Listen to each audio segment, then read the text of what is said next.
آج کی ہماری مہمان ایک ایسی شخصیت ہیں جنہوں نے زندگی کے کٹھن لمحات کو لفظوں کا روپ دے کر نہ صرف اپنے دل کا بوجھ ہلکا کیا ہے بلکہ ان لاتعداد جو لوگ ہیں ان کے دلوں کو بھی سہارا دیا ہے جو کسی ذاتی غم دکھ یا خلا سے گزر رہے ہیں۔ یہ ناظرین ہم بات کریں healing in the shadow of loss کی مصنفہ سائرہ شیخ کی ایک ایسی نان فکشن بک ہے جو ذاتی تجربات پر مبنی زندگی کو سامنے رکھ کر لکھی گئی ہے، جو پڑھنے والی جو قارئین ہیں ان کو نہ صرف زندگی کے تجربات سے آگاہ کرتی ہیں بلکہ اسے سیلف ہیلپ کی ترغیب بھی دیتی ہیں۔ سائرہ ویسے تو بزنس وومن ہیں اور اپنا ذاتی برانڈ بھی چلا رہی ہیں، لیکن ان کی اصل شناخت ان کی یہ کتاب ہے جو درد کو الفاظ میں ڈھال کر دلوں کو جوڑتی ہے، اور ان کا ماننا ہے کہ ہمارے معاشرے میں غم کو دبایا جاتا ہے، اس پر بات کرنا کمزوری سمجھا جاتا ہے اور یہی خاموشی اکثر دلوں کو مزید توڑ دیتی ہے۔ مزید سائرہ ہمارے ساتھ موجود ہے، ان کی کتاب کے حوالے سے انہی سے جان لیتے ہیں کہ کن لمحات میں انہوں نے کتاب لکھنے کا سوچا اور کیا ذاتی تجربات رہے، ذاتی غم کو الفاظ میں ڈھالنے کا سفر کیسا تھا، اور پاکستانی معاشرے میں جذباتی اور ذہنی صحت پر بات کرنا کیوں ضروری ہے۔ جی ہاں، سائرہ ہمارے ساتھ موجود ہیں۔ السلام علیکم سائرہ، گڈ مارننگ، آپ کیسی ہیں؟ وعلیکم السلام، ویری گڈ مارننگ، آپ لوگوں کو بھی الحمدللہ خیریت سے۔ اچھا سائرہ، سب سے پہلے تو یہ بتائیں کہ MBA کی ڈگری اور بزنس کے ساتھ یہ مصنفہ بننے کا خیال کیسے پیدا ہوا؟ ایکچولی جب میں نے لکھنا شروع کیا تو لکھنے کا مجھے جب ٹائم میرا سٹارٹ ہوا اپنی جرنلنگ میں، تو اس خیال سے میں یہ نہیں لکھ رہی تھی کہ میں یہ ایک بک لکھ رہی ہوں، یا I did not have the intention کہ میں یہ اس کو بک کے فارم میں پبلش کسی ٹائم پہ کروں گی۔ یہ بہت ایک پرسنل جرنی تھی میری، اور رائٹنگ ایکچولی میرے لیے ایک وہ سورس تھا جہاں میں اپنے جذبات، اپنے فیلنگس کو لکھ سکتی تھی، ان کو نیویگیٹ کر سکتی تھی۔ تو وہ ایک پرسنل جرنی جو میں لکھتی رہی، اس کے بعد it became a source of self reflection for me.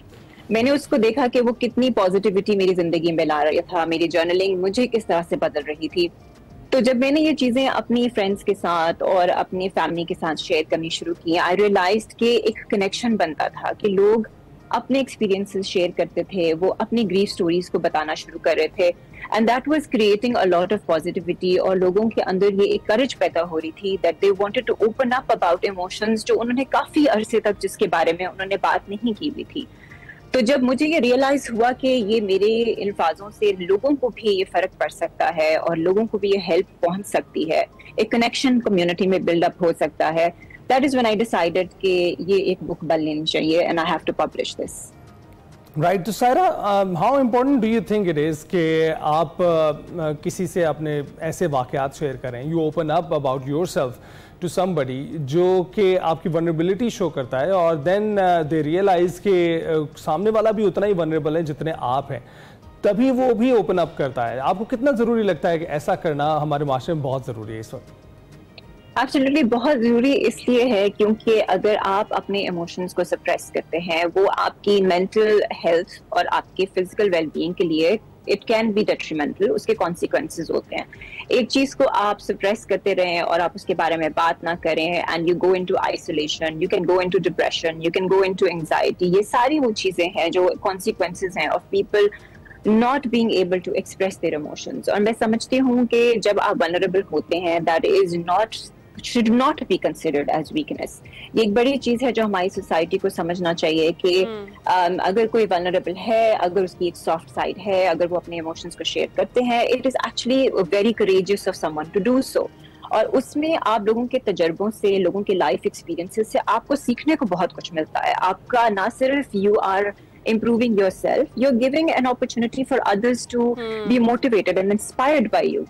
ٹھیک ہے، اچھا سائرہ، ایک طرح سے آپ کمیونٹی بیسڈ ہیلنگ کی بات کر رہی ہیں، اس کو ذرا مزید ایکسپلین کریں گی اس کانسیپٹ کو آپ؟ بالکل، دیکھیں جب ایک انسان کی زندگی میں کوئی ایسی ٹریجڈی ہوتی ہے جو کہ آپ کی لائف کو کمپلیٹلی ڈسٹرب کر دیتی ہے، اکیلے اس کو جھیلنا بہت مشکل ہوتا ہے۔ اس وقت آپ کو لوگوں کی سپورٹ کی ضرورت ہوتی ہے۔ ہم جب کمیونٹی کی بات کرتے ہیں، آپ کے دوست احباب ہیں، آپ کے نیبرز ہیں، آپ کے ورک کولیگز ہیں، یہ سب وہ تمام لوگ ہیں جن کو یہ ریئلائزیشن ہونا بہت ضروری ہے کہ اگر کسی کی لائف میں not just in the form of death but اگر بہت سارے لاسز لوگوں کی زندگی میں آتے ہیں، انسیڈنٹس اینڈ ٹریجڈیز آتی ہیں، وہ ایک ٹائم لمٹ کے لیے صرف ایک چیز نہیں ہوتی ہے، it's an ongoing process. ان لوگوں کو لاجسٹکس میں ہیلپ چاہیے ہوتی ہے، ایموشنل سپورٹ چاہیے ہوتی ہے، مے بی لیگل ورک میں ہیلپ چاہیے ہوتی ہے۔ کوئی بھی انسان جو کہ یہ ایموشنل کیپیسٹی رکھتا ہے اور ایموشنل ان کے اندر ایک میچورٹی ہے, ان کو یہ پتا ہونا چاہیے کہ اس انسان کے لیے یہ ہیلپ بہت بہت انکریجنگ ہو سکتی ہے. So it is really important for us as a community to help people who are in need. آپ کے لیے صرف اکیلے اور آپ کے اندر خود ایک آئسولیشن میں should not be the healing process only. I think that support system is very very important. Right. تو سائرہ, آپ کی زندگی میں جو واقعات ہو رہے ہوتے ہیں, لوگ اسے دیکھ بھی رہے ہوتے ہیں, آپ بتائیں نہ بتائیں ان کو پتہ چل رہا ہوتا ہے کہ آپ کی زندگی میں کیا چل رہا ہے, لیکن اس کے ساتھ ساتھ آپ کتنا ضروری سمجھتی ہیں کہ جس طرح سے آپ لکھنا شروع کیا آپ نے اپنی چیزوں کے بارے میں, اپنے واقعات کے بارے میں, اپنے ایکسپیرینسز کے بارے میں, تو آپ نے ذرا ہلکا فیل کیا, بہتر فیل کیا, اور آپ نے سوچا کہ اگر میں شیئر کروں گی تو مزید لوگ پڑھنے والے جو قارئین ہیں وہ بھی بہتر فیل کریں گے. تو آپ کو کیا لگتا ہے کہ اپنی سائیڈ کی اوپینین اور اپنے سائیڈ کا جو پرسپیکٹیو سامنے رکھنا کتنا ضروری ہے اپنے اور باقی لوگوں کے؟ دیکھیں, لیکن لاسز جو میں اسپیسیفکلی اپنی بک میں ڈیفائن کرتی ہوں, that is a very particular kind of loss. جو میرے ریڈرز ہیں وہ یہ پڑھیں گے اور یہ دیکھیں گے, there is a very defining moment which I talk about. لیکن کوئی بھی دنیا میں ایسا انسان نہیں ہے جس کی زندگی میں لاس نہ ہو, یا انہوں نے لاس فیس نہ کیا ہو, یا وہ اس فیز سے نہ گزر رہے ہوں. جب آپ اپنا پرسپیکٹیو کسی کے سامنے رکھتے ہیں تو وہ ایک گائیڈنس کے طور پہ بھی آ سکتا ہے, وہ ایک انسپریشن بن سکتا ہے, وہ لوگوں کو ہیلپ کر سکتا ہے, وہ آواز دے سکتا ہے.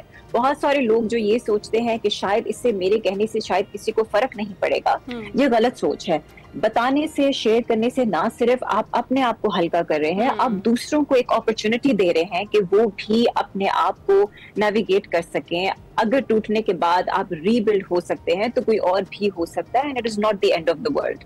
بالکل ٹھیک ہے. اچھا سائرہ, اگر ابھی ہم دیکھیں تو ہمارے معاشرے میں جو کتاب لکھنے اور خاص طور پر پڑھنے کا جو کلچر ہے نا وہ کم ہوتا جا رہا ہے. ایک تو اس کی ریزن کیا ہے, اس کے ہماری سوسائٹی پر نیگیٹو امپیکٹس کیا ہیں, اس پر بھی ذرا بات کیجیے گا. اور جب آپ نے سوچا کہ آپ اس بک کو پبلش کریں گی تو آپ کے ذہن میں تھا کہ آپ کو جو آڈینس ہے وہ مل جائے گی, کیونکہ فزیکلی بک پڑھنے کا جو کلچر ہے وہ کافی حد تک ختم ہو گیا ہے؟ بالکل, نو ڈاؤٹ, یہ بالکل آپ کی بات صحیح ہے کہ ہمارے کلچر میں, یہ جو ہماری سوسائٹی میں جو ہمارے پڑھنے لکھنے والے لوگ ہیں وہ بکس کو اسپیشلی لٹریسی ورلڈ میں وہ بہت کم ہوتے جا رہے ہیں. اس کی سب سے بڑی ریزن ایک تو یہ ہے کہ ایک تو we are in a digital era, اوپر سے سوشل میڈیا ہے, اوپر سے اے آئی ہے. اب وہ جو کریٹیکل تھنکنگ کا پروسیس ہوتا تھا, آپ کی برین ایکسرسائزز ہوتی تھی. دیکھیں, reading and writing is some thing which demands your time and effort and concentration. ہمارا کنسنٹریشن جو اسپین ہے اب اس وقت سے اتنا کم ہو گیا ہے لوگوں کا, that people just go and find short cuts, they want easy resorts.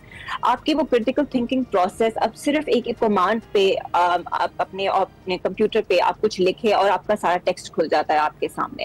People go for that easy resort. وہ سوچنے کی کیپیبلٹی لوگوں میں, اور especially in the young generation, I would say یہ پیرنٹس کی رسپانسبلٹی بنتی ہے کہ وہ اپنے بچوں میں ریڈنگ اینڈ رائٹنگ کو انکریج کریں, کیونکہ communication is some thing which is so essential in every walk of life. کوئی بھی پروفیشن آپ اٹھا لیں, اس میں کمیونیکیشن کے بغیر نہیں چیز بنتی. اور آپ ریڈنگ میں اور رائٹنگ میں وہ چیزیں آرٹیکولیٹ کرنا سیکھتے ہیں, ووکیبلری بڑھتی ہے, لفظوں کو استعمال کرنے کا طریقہ سمجھتے ہیں. تو یہ چیزیں بہت امپورٹنٹ ہیں ہمارے معاشرے میں. اینڈ یہ نہیں میں کہہ رہی کہ یہ ہمارے میں ہے نہیں, یہ ہے مگر بہت چھوٹے اسکیل پہ ہے. And I wish it could become more, ہماری لٹری ورلڈ جو ہے اس کو سپورٹ کرے, ایونٹس ہو, ہمارا میڈیا اس میں رول پلے کرے, ینگ پبلشرز جیسے کر رہے ہیں بہت کام, ان کو انکریج کیا جائے. بہت سارا کام ہے جو ان نوٹس رہتا ہے. So there should be a platform for those young writers, جو ان کو بھی موٹیویٹ کیا جائے, ان کو سامنے لایا جائے, اور پھر وہ شوق خود بخود ریڈرز میں انشاءاللہ بن جائے گا. رائٹ. تو پھر یہ بتائیں کہ آپ کی جو یہ کتاب ہے صرف غمزدہ افراد کے لیے یا کوئی بھی قاری اسے پڑھ سکتا ہے اور اسے سیکھ سکتا ہے؟ دیکھیں, ہیومن ایموشن, لاس, گریف ایک ایسا ہیومن ایموشن ہے which is universal. یہ بک صرف اس کے لیے نہیں ہے جو اس ٹائم سے گزر رہا ہے یا کچھ ایسا. It is some thing which gives a realization کہ آپ اپنے ایموشنز کے ساتھ بیٹھے, آپ یہ ریئلائز کریں کہ یہ چیز آپ کے اندر جو آپ میں بھی کافی دیر سے سپریس کر رہے تھے, یا آپ اس پروسیس میں ہیں جہاں آپ کو ڈیفیکلٹی ہے کہ آپ یہ ایموشنز اور جذبات اپنے شیئر نہیں کر سکتے. It is for all of those people, and it is also especially for those جو جانتے ہیں جس کو ہیلپ کی ضرورت ہے. لوگوں کے لیے یہ گائیڈنس بہت ضروری ہے کہ اگر even you don't have to be going through loss yourself, maybe you know someone جو کہ اس ٹائم سے گزر رہا ہے, you should have that capability and know how to support that person. So it is definitely something which is a very universal read. It's a non-fiction book on self-help, which is something کہ کوئی بھی وہ پڑھے گا. I hope and I really I have this desire کہ ان کی زندگی میں ایک پازیٹیو امپیکٹ اس سے آئے گا انشاءاللہ. Thank you so much. Saira Sheikh ہمارے ساتھ موجود تھیں, healing in the shadow of loss کی مصنفہ, اور جس طریقے سے انہوں نے بتایا ہے کہ کس طرح سے یہ جو بک ہے یہ ایگزیکٹلی سوسائٹی کو کمبائن کرنے کے لیے, جس طرح سے جو ہمارے دکھ درد ہیں وہ سانجھے ہوتے ہیں, یہ کہا جاتا ہے نا سادہ الفاظ میں, تو اس بک کے تھرو وہ انہوں نے اپنی جو ہے وہ پیش کی ہے.